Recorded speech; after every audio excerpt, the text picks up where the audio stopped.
Hello. Thank you for joining me again. This is turn 51, so new video, I think. So let's get into it. So, Unrest in Glimmering Fields and Ragden, still? Glimmering Fields is a new one, actually. He stopped giving me Unrest in Mountains of Mist. And I don't think he could have moved from Mountains to Glimmering in one turn, so I assume that the whatever spies were in Mountains of Mist a moment ago have now moved. So, I'm going to take these hawks here and move them to God's Tomb. Make that a move patrol. Let me just check. Mountain Pass, yeah, so the mountain pass between Mountains of Mist and God's Tomb is open. So he might have made that move. And if so, we'll catch him off guard here. Alright, Battle in Faircliff. Ulm threw 2 commanders at us this time. Still got no idea why. He has a stack of 420 units here, and he's attacking with single commanders.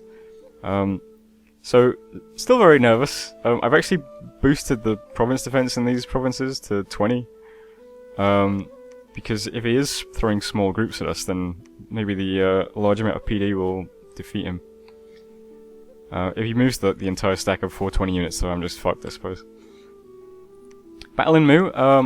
I was concerned about Mu because this is the province that had those Kraken in it. But as you can see, it went fine. I'll just show you the Battle of Mu. So I'll put it on turbo. You can see that the maybe I shouldn't have put it on turbo, but I cast Skull of Sharks and it did summon a couple of sharks. You can see they've held up these guys back here. But the Kraken just one-shot all of the sharks, so it's not hugely impressive. My casters put the Krakens in ice shields things, which makes them harder to damage, but also keeps them where they are. And then we just clean them up. So they weren't anywhere near as threatening as I thought they would be. I was just hugely intimidated by them because they were Krakens. So Mu is ours again. I might think about building a temple here, building a temple here. I noticed that Lemuria has Frisia again, so I've put the province defense in Boat Eater up to 20 as well, to hopefully hold off any more underwater probes from Lemuria. Battle from Phrygia, like I just said, that's this province. But Ulm is still sieging Lemuria's capital, so hopefully Lemuria pulls those units back to help repel. Battle in Smacia. Man took half his army stack and used it to recapture that province that we scout capped. So that's okay. We took control of Fucamp with no fight. I thought that there were 100 units in this fortress. I was sure that there were, but apparently there was nothing here. No lab either, so that's unfortunate. So what am I doing here? Well, I'm building a temple with Laughing Chimpanzee, my Brahmin. He's going to get that temple up ASAP. I feel quite good about this. We've got this long line of temples now, right the way up our border, between Man and Jomon. That's going to pump our dominion out nicely on both sides. As you can see, Jomon is already suffering under our dominion quite severely. So he's building a temple. The remainder of my units are mostly moving back to Lesia now to prepare for the assault of Man. With 2 small exceptions. And then to me, to boldly trip, the Nagaraja here is taking all of my units and is just going to quickly cap the Steppe of Wild Horses. And likewise, my Pretender and my Prophet are going to cap the First Forest. So you can see those guys there. I'm bringing my Prophet along as well, so that once the province is captured, the Prophet can stay behind and claim the throne. And my Pretender doesn't have to. My Pretender can head back to Lesia. So in 2 or 3 turns, we should be putting together a nice army to walk towards Man.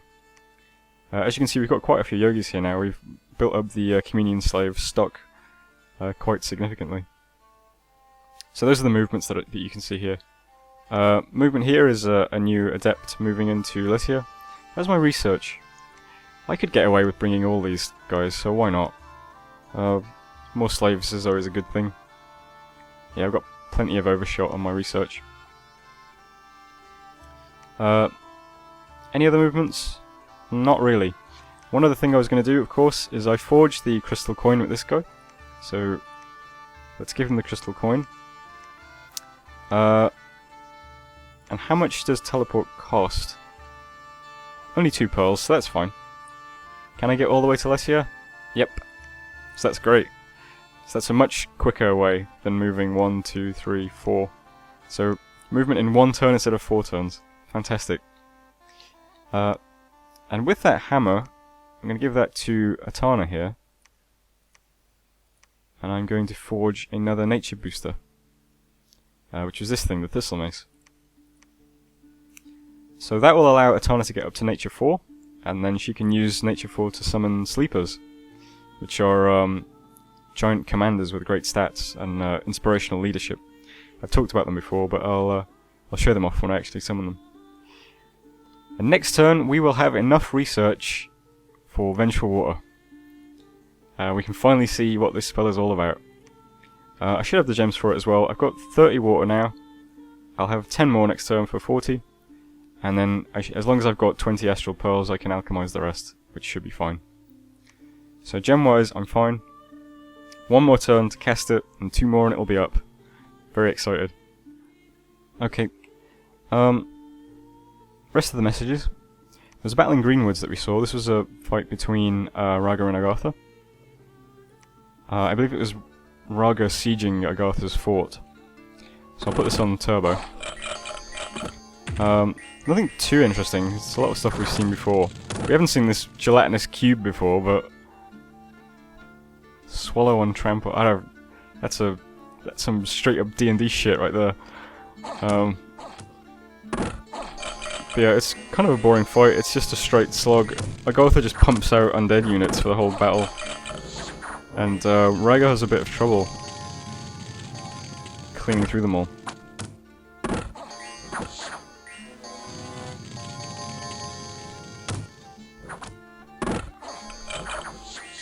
Seems like both sides of this conflict have had their armies diminished somewhat. So I remember Agartha's army looking far more impressive than this. I suppose they might just be all in a different fort somewhere.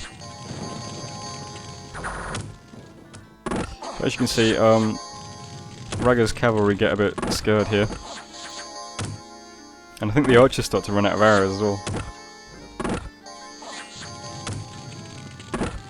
Another squad rout. These guys run out of arrows and fly in.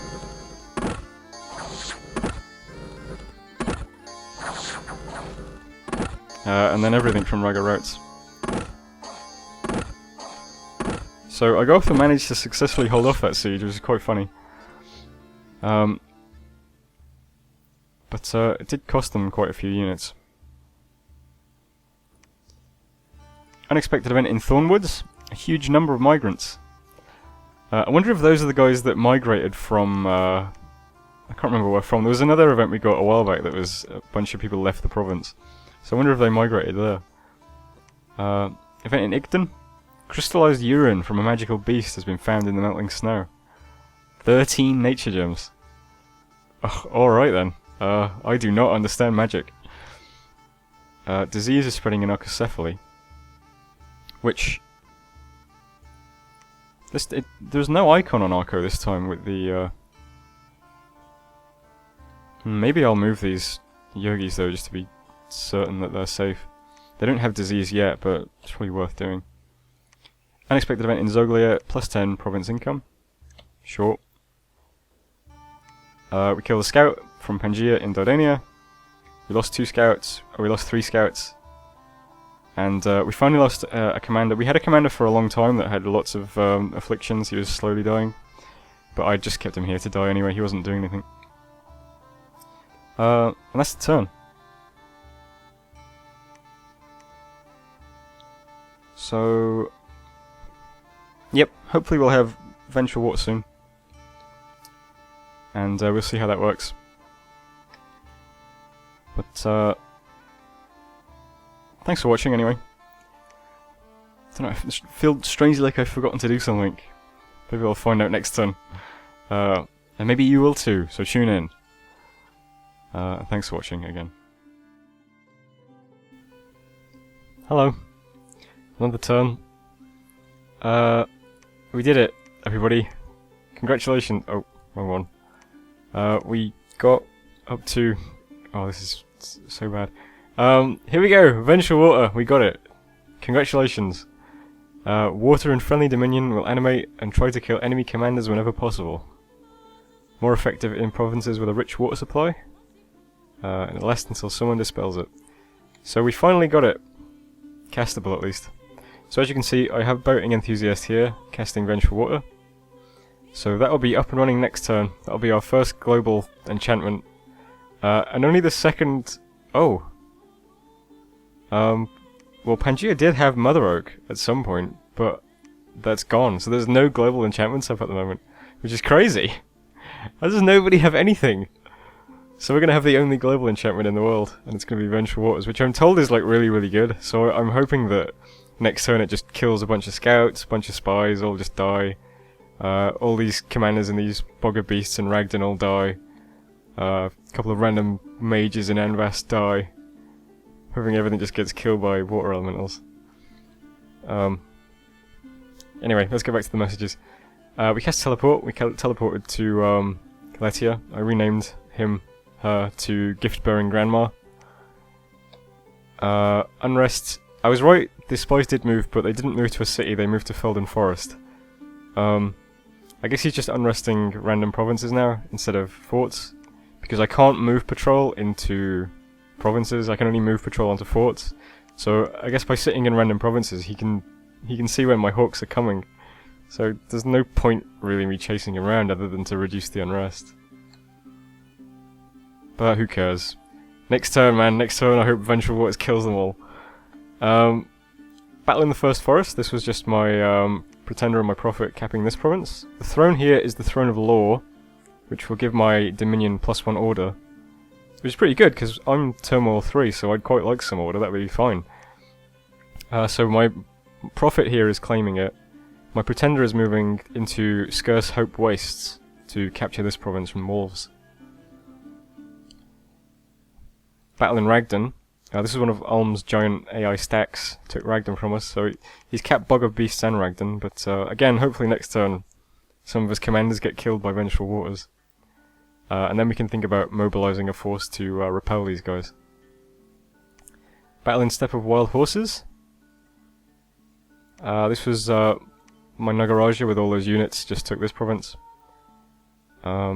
Yep, so we've got all the provinces around Fuko now except that one, which we'll get next turn.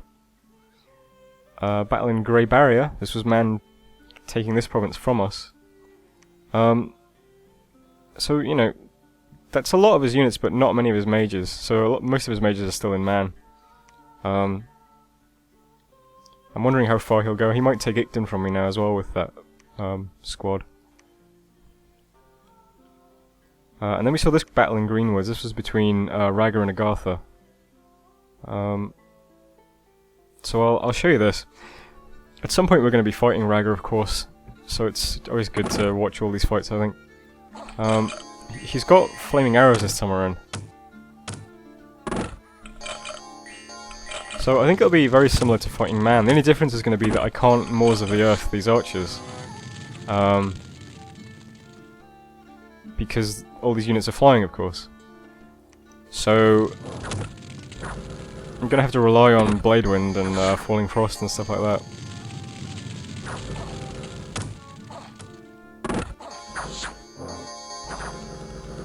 I'm also going to start researching towards that spell I can't remember the name of. The one that gives all your units Earth Shield. I'll find it in a second. Unexpected event in Mew and in Boat Eater. These are underwater provinces. So you know what that means. Death gems, apparently. Apparently there's an abandoned graveyard underwater. So I guess that's where all the merfolk bury their dead. And also a sunken shipwreck that had another 9 death gems. So that was 20 death gems that turn for nothing. So that's pretty cool. And we killed some unrest and scouts and stuff. Not very interesting. Okay, so what am I researching now? I put my points into enchantment for Arrowfen. That's what it's called. This is only 3, so my adepts will be able to cast it in communion. That'll give all of my troops an air shield. So I think that shouldn't take too long to get that. It's only at level 6. So we'll grab that, and then we'll swing to Alteration, I think. And in Alteration we'll get lots of cool stuff. Battle Fortune gives luck to some units. And then at 7 there's Marble Warriors, which gives Stone Skin to a big group of units. There's Doom, which curses every enemy unit on the battlefield.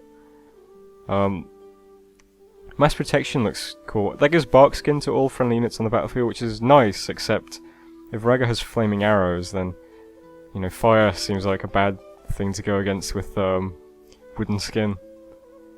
Creeping Doom looks cool as well. This is like Swarm, but it's an even larger number of units. There's all kinds of cool stuff in Alteration. But for now it's Enchantment for Arrowfend. Okay, so what else is happening? Well, like I said, I'm claiming the throne, moving my Pretender to Scarce Hope Wastes. This stack of units is moving back to Letia. My Brahmin here is moving to Girthjörg. Because he's going to build a temple in Komsath when we capture that province. Some more yogis here, moving to Letia. As you can see, Letia is quite robust now. We've got a huge number of yogis. We've sort of like replenished our whole communion already. Still missing lots of units, unfortunately, but if I hit Y and show you, we're going to have all these units here, plus this little stack of Markata archers, and that's it. That's our whole army in this area. So it's not great. I might have to take a turn to just buy troops up here. I'm not sure. But the communion is very robust, like I said. Underwater here, you can see we are, like I said, moving a day at the beach with the Naga Warriors and Neriglisar, the Ichthyid Lord. They're attacking Komsath. While that's happening, I'm going to have Divik Saya build a temple in Lake Vastness. And then once that temple has been built, she can join the siege of Komsath. And Anyarati is moving to Mew to also build a temple in Mew. So I'm going to have a temple in lots of underwater provinces at that point. This whole coastal area is going to be pumping out Dominion, which is what I want. So lots of temples being built here. I recruited another Adept. This one natively had Astral 3, so he's just teleporting to Letia. I think that's it. Only other thing of note is that I'm having Atana here cast Awakened Sleeper. So we'll have a Sleeper next turn as well. That only costs 10 Nature Gems. And it gives us a really inspiring leader, which I like. So next time we'll have Venture Waters, and I'm excited to see what that does. Then we're going to start putting together an army down here to fight Olmstacks. We've got quite a few units here now. We've got a big communion as well down here. Then we'll start deciding what we're going to do in Letia about Man. We're going to need to attack Man's capital soon. And of course the Venture Water is going to help in these surrounding areas. And yeah, that's it. So thanks for watching, and I'll see you next time. And hopefully we drown the world. Hello. Long turn this time. Before we get into it though, I'm gonna say some stuff about this game. This game was a new player game. It was a game that was mainly open for new players to join. And as such, I think a lot of the times people who are new to this game only play like 1 or 2 games and then never play it again because, you know, it's kind of complicated and games are kind of long and, you know, anyway. Point is, a lot of players in this game have now gone AI or they are just staling every turn. Let me just bring up the Hall of Fame so I know who I'm... Not the Hall of Fame, the score graphs. Okay, so Archocephaly we killed. Pythium has kind of thrown in the towel this turn, which is why he sent me all of his gems, you might have just noticed. Lemuria's AI. Man is still fighting, and I'm... You know, props to Man. Man has been losing a lot of fights versus me, but he's still in the game. So that I'm, you know... I like Man. Good on Man. Alm's AI. Marignon has been staling a lot the last few turns. Jomon has apparently been staling for like the last 20 turns, which I didn't realise. Agarth has been staling the last few turns. Pangea has now gone AI, which I didn't know. Midgard is still fighting, but is kind of small. I'm still in it, and Raga has also gone AI. So, the only players really left in this game are Midgard, over here, Man, who I'm fighting, and me. And everyone else is either not taking turns, or they've gone AI.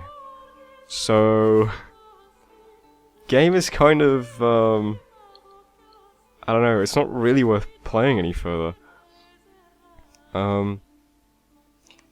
Yeah, so this gigantic 710 unit stack is just an AI stack. This is all AI stacks. Ulm is all AI. Pangaea is AI. It's not really fun to be fighting against AI, to be honest. And I know Midgard feels the same way. He's kind of ready to just go, whatever, and just end the game. Only player I haven't spoken to is Man, but Man is pretty much out, let's be honest. But I'm gonna go through the next couple of turns anyway. I'm gonna just keep fighting Man and keep playing, just until everybody else decides what they want to do, if they want to keep playing or not.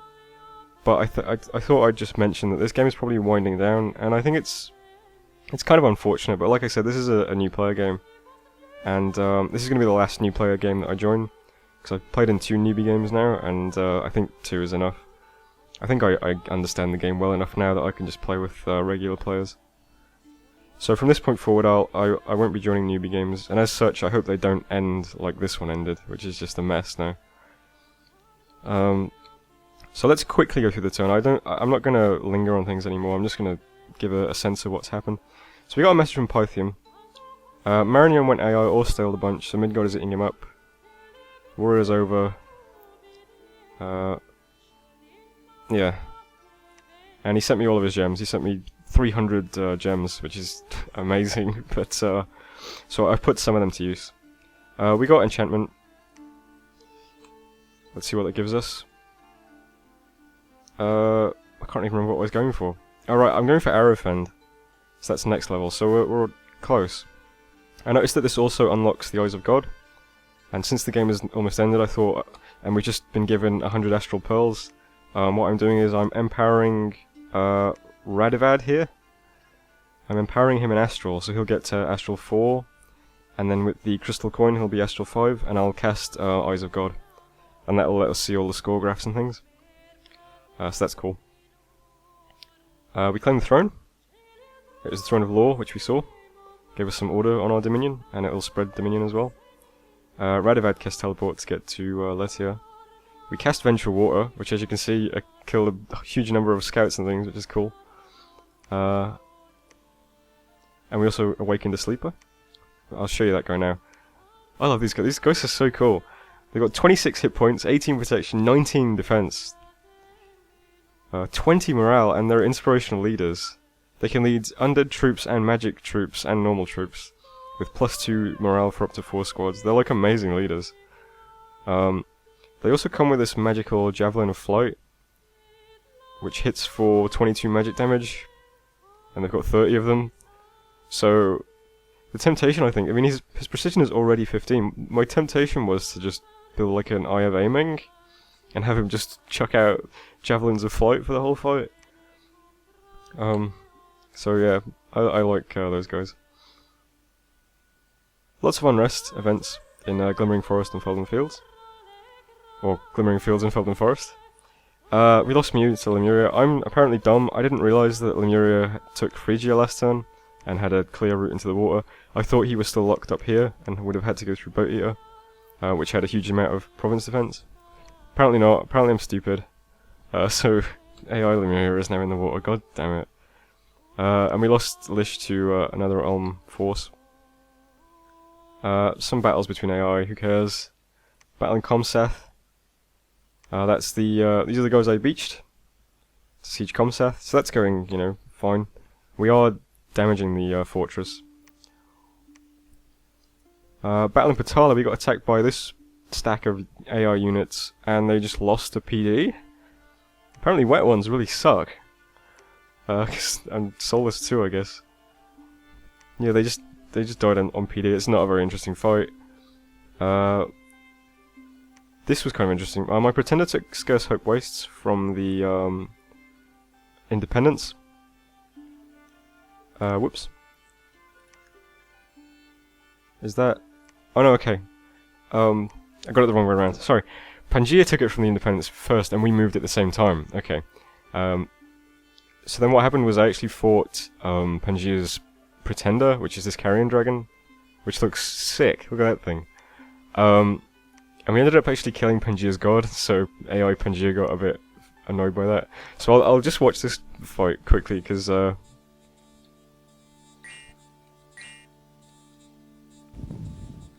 we've seen my Pretender fight before, but never versus anything significant. As you can see, she just one-shots everything. Now the Carrion Dragon cast Swarm, which chucked a load of chaff out. The Carrion Dragon itself had 600 health, which is crazy. I have no idea why it's so tough. I guess it's because it's in its Dominion, and maybe it has Growth Dominion or something. I have no idea, but it's like I was worried when I saw that.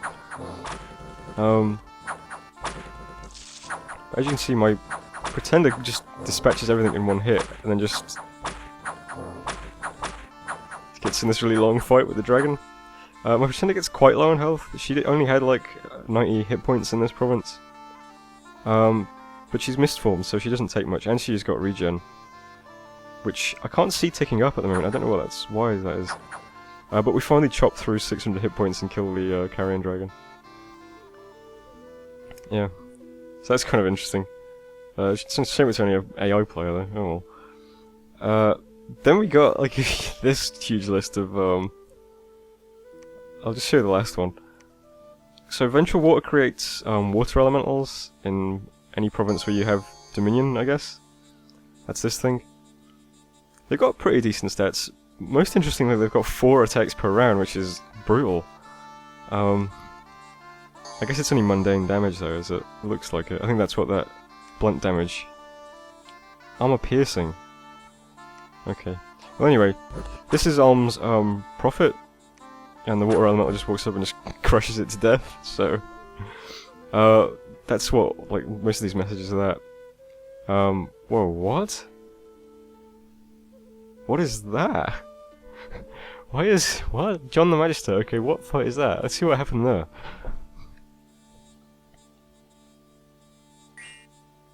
So, right, I've got a water elemental, okay.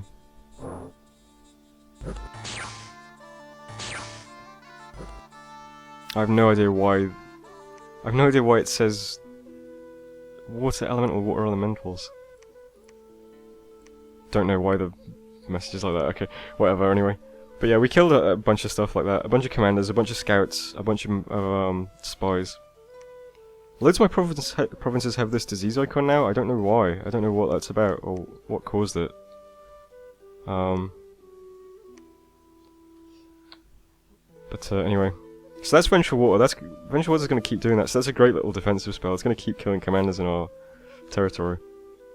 Unexpected event. We got lots of gems. We got this huge event in Silent Ocean. It gave us. I'll just bring it up again. It gave us a bunch of gems. It gave us a lab, and it gave us a gate cleaver, which is this thing, which I guess buffs your siege value if you're wielding it. It doesn't actually say anything about it in the stats though. I guess we just have to assume it's implied. We lost a scout. We started to destroy the gate in Comsath, which is this fortress of course. And Energetic Old Man, the Adept of the Iron Order, died in Lesia of a disease. Okay. So I'm empowering Radovad to cast Eyes of God. Up here, nothing is really happening. I'm just bringing my Prophet and my Pretender back to Letia. We're just researching. We'll recruit some troops next turn. And Siege Man. Comsath is being sieged. I'm annoyed about the Miura being underwater, but hopefully my Dominion starts pushing into Mew and kills his commander. Down here, I put together the best army I could. It's not very big. We've got 50 melee units and 30 undisciplined wolves, a couple of crossbowmen, a couple of archers, and they're backed up by this very basic communion, which is just everybody casts more of the earth, and then they either cast destruction or blade wind. Everything else is just, simple slaves. It's a very, very basic army, but it should be enough to just clean up armies that the AI is throwing us, especially if the commanders are being killed by water elementals. Atana here is being empowered in nature, because I mean Pythium gave us 100 nature gems as well, so I thought, okay, With the nature, I guess I'll cast Mother Oak, since that's not up anymore. Is that alteration? Yeah, Mother Oak.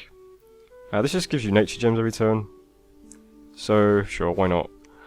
It's kind of silly to use 50 gems or whatever to empower and then 50 gems to cast just to get, 5 gems per turn, but who cares? Let's just do it, just to have global enchantments. That's what I like. And that's it for the turn. Nothing's been built or anything like that. My heart's really not in this anymore, taking turns, because the game is really over. It's not over because anyone won, it's just over because everybody stopped playing, unfortunately. And I'm really disappointed that my first good game ended like this. But, that's life. And I end the turn though, and thanks again for watching. And I wish that things were a bit more interesting. As you can see, Agartha, Jomon and Marignon still haven't taken their turns. That's what I was waiting basically to see who does and doesn't take their turns.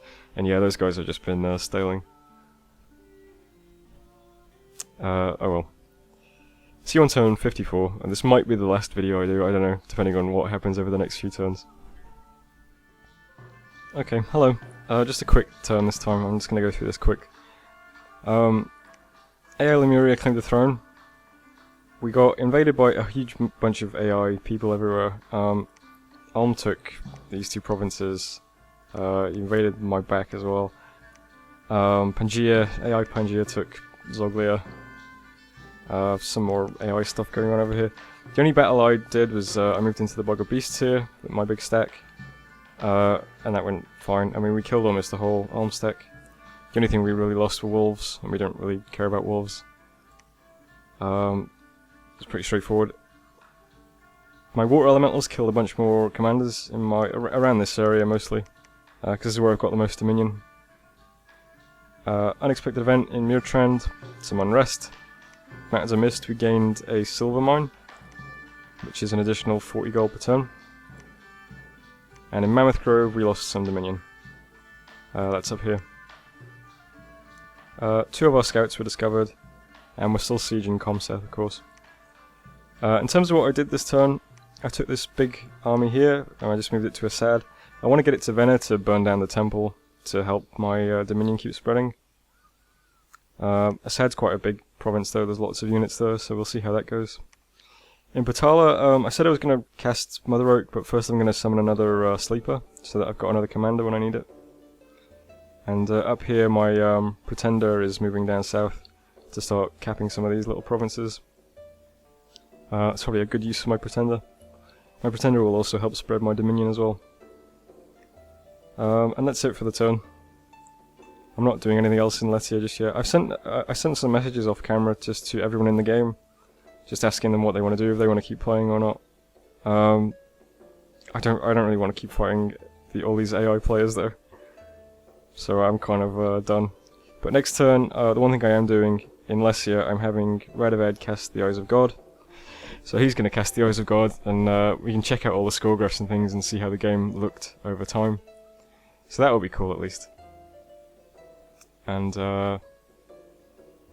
that's it for this turn. Hello, another turn. I'm still playing, I'm still going to keep playing, but I've kind of asked the other players what they want to do and if we're going to keep going or not. Lots of AI invasions this turn, and lots of water elementals. Events were 4 death gems, some unrest, and some more gems. And we're still sieging Comseth. Okay. So as for movement this turn, my Pretender's still coming down. Going to take Felden Forest. This little army here is going to attack Assad. And this new Sleeper that I awakened is going to attack Fircliffe with these units, which should be fine, because that's only a small province. The plan is to take these provinces around Vena. Vena has the High Throne in it, which has Dominion Spread 3, and it has a temple. So I need to burn down the temple and take this throne, and that'll start pushing my Dominion in this area. The more Dominion I can push, the better that Eventual Water is going to be. I might have enough stuff down here to siege Ulm as well. And the sooner we can wipe out Ulm, the better, because that'll be one AI we don't have to worry about. So that's the basic plan. Up here by man, I'm not really doing anything. I'm recruiting a few more units. Mostly crossbows. I stuck a bunch of crossbows in this squad last time. So I'll get my troops up to about 300 and then I'll start marching towards man. I won't have my pretender, but I don't think it's too big a deal. I did get another old man, so I'll give him the crystal coin, and I'll have him cast teleport to Lesia. And then we'll start marching towards man. There's no reason not to. Only other thing that happened this turn, of course, is I cast the Eyes of God, which is why I can see every province on the map now, which is really cool. And I'll take you through the graphs as they look. Okay, so provinces first of all. You can see I was really far ahead on provinces for a while. The yellow line at the top there, that's me. Second place there is Raga, who went AI, which is, you know, really disappointing. So Raga owns like this whole section of the map here. And it's especially problematic because his neighbour is Jomon, who has been staling for the last like 20 turns. So he's not going to put any fight at all. And Agartha, who has been staling, so he's not putting up a fight. So all of Jomon's provinces and all of Agartha's provinces are basically going to be Raga's at some point. Marignon has also been staling, but it looks like Midgard's in a better place to claim those than Raga. But that's what's shown on provinces. Pangaea is in third place here, who is also AI, of course. And Midgard's in fourth. Forts, we're also doing quite well on forts, mostly because we took man's forts, which is really good for us because we don't really have the scales to have the income to have a lot of forts ourselves, because our forts all cost 1,000 gold. So being able to take all the man's forts was really useful for us. But again, in first place is AI Raga.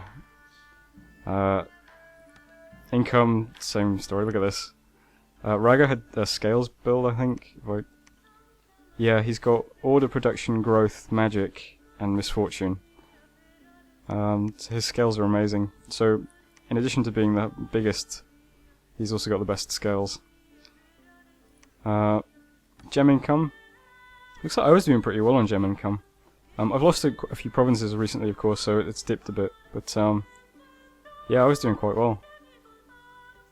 Which is kind of surprising, actually, because I mean, you know, I had so much trouble finding pearls, I guess, in the beginning. It kind of made me feel bad. Research, Raga is in first again. Dominion. I'm doing pretty well on Dominion. I have been pushing it quite aggressively. But Raga is, again, first. And as far as army goes, I mean, Jesus Christ, I mean, this is just a joke. You know, Raga has these, if I can find one. We've seen them before, but, you know, Raga has those giant... no, I can't see them.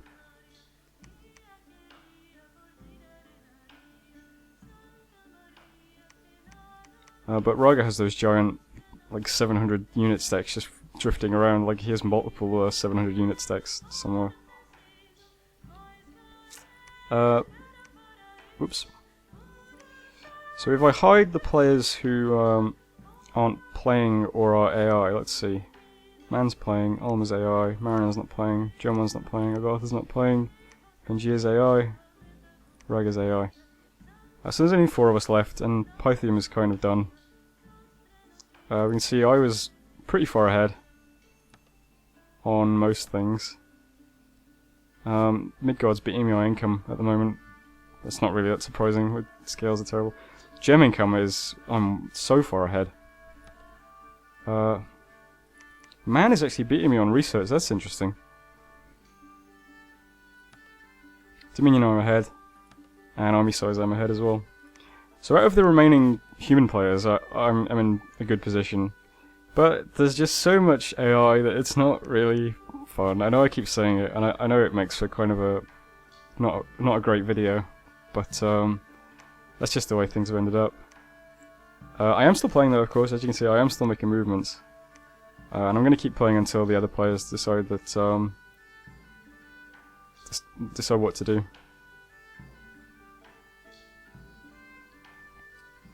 But I'll leave it there. And you know, it's a sad way to end the video. It might be a sad way to end this whole series. But my future games are going to be—they're not going to be newbie games, so I don't think they'll end like this. I think this is like the last time a game is going to end in such a sort of boring position. So that's good at least. So there we are.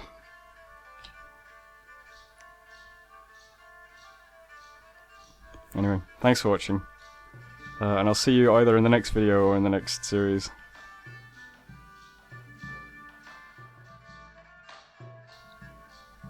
I will say thanks to Man for sticking it out. It was a lot of fun having a war against Man for a long time. And thanks to Pythium as well. Pythium was really cool. We've been good friends since the beginning, when he told me that he lost all of his units and couldn't do anything. So he stuck it out till the end. And we never had much interaction with Midgard, but you know, Midgard got attacked by like 3 different players, and he stuck it out, and he's still here, and still playing. And all of those other players have either stopped playing or gone AI, so good on Midgard. Yep. And that's that. So there we are. Goodbye.